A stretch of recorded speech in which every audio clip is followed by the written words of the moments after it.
Լսում եք։ Բարև ձեզ, ինձ մեծ պատիվ է վիճակվել այսօր նախագահի ողջույնը փոխանցել ձեզ։ Նախագահի ողջույնը հետևյալն է. Սրտանց ողջունում եմ Հայ ազգային կոնգրեսի 5-րդ համագումարի բոլոր մասնակիցներին, մաղթելով հաջողություն եւ արդյունավետ աշխատանք առաջիկա խորհրդարանական ընտրություններում ցանկալի արդյունքի հասնելու սպասումով։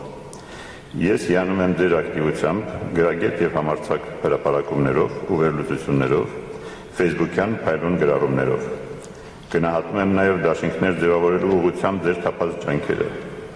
Խորին հարգանքս կուսակցության ավագ սերնդի ներկայացուցիչներին,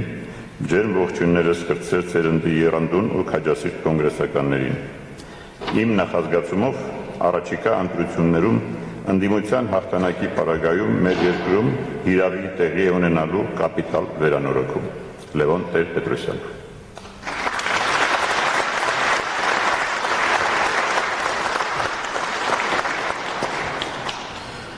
Ինչպես նշեցի, մեր համագումարին մասնակցում են կուսակցություններ